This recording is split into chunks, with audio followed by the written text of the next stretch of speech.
आप देख रहे हैं आखिरी चीख शिवा के साथ। तो चलिए बढ़ते हैं आज की कहानी की ओर।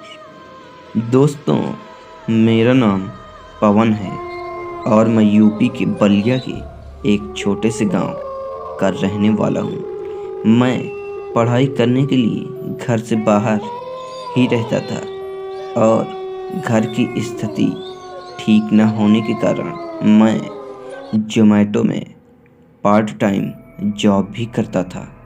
यह बात उस दिन की है जब मैं रोज की तरह अपनी पढ़ाई करने के बाद जोमेटो में किसी ऑर्डर के आने का इंतज़ार कर रहा था कि तभी मेरे फ़ोन पर किसी का कॉल आता है और वह बोलता है कि 2 पिज़्ज़ा और एक कोल्ड ड्रिंक लेकर कब्रिस्तान के पीछे वाले गली में आ जाना। और उसने पेमेंट भी ऑनलाइन कर दी थी।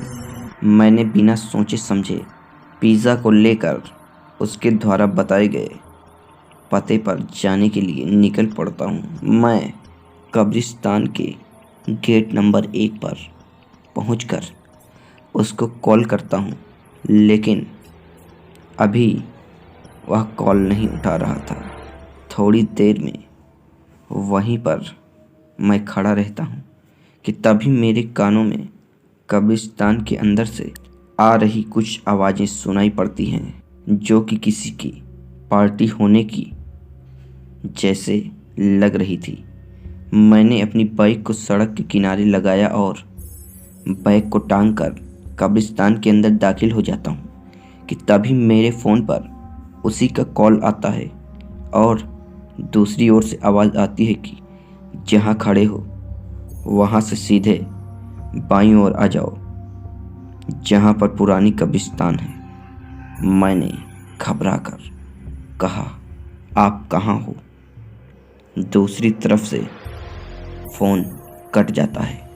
मैं डरते हुए अपने मन में भगवान का नाम लेकर आगे की ओर बढ़ने लगता हूँ। मैं आगे देखता हूँ कि कब्रिस्तान के अंदर पार्टी चल रही थी।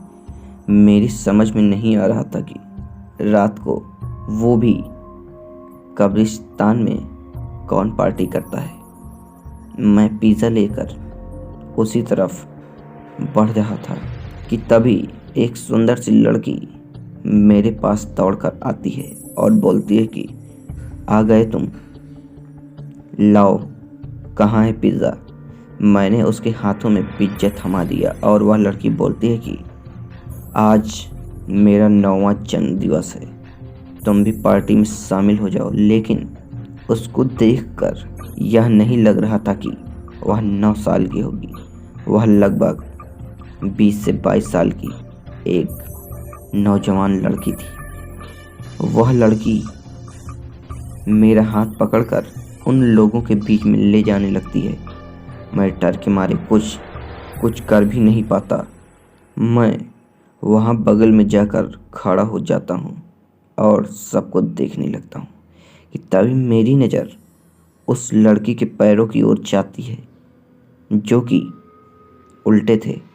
मैं उन सभी लोगों के पैरों की ओर देखने लगता हूँ। उन सभी के पैर उल्टे और पीछे की ओर होते हैं। मैं ये देखकर अंदर से पूरी तरह से कांप जाता हूँ और समझ जाता हूँ कि यह कोई इंसानों की पार्टी नहीं बल्कि भूतों की पार्टी है।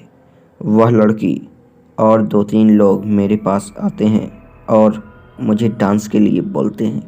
मैं डर के मारे चुपचाप उन लोगों के साथ डांस करने के लिए चल देता हूँ, जैसे मैं कुछ जानता ही नहीं हूँ। मैं उन लोगों के साथ डांस करने लगता हूँ।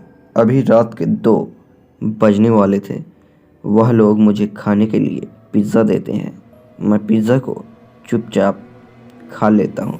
उसके बाद मैं वहाँ से जाने के लिए उस लड़की से बोलता हूँ। तब वह लड़की मिनमिनाते हुए बोलती है कि तुम्हारा नाम क्या है? मैंने बोला पवन। वह लड़की मेरा फ़ोन नंबर लेती है और बोलती है, अब से जब भी हम लोगों की पार्टी होगी पिज़्ज़ा तुम ही लेकर आओगे। उसमें से एक लड़का मुझे बाहर गेट तक छोड़ने आता है।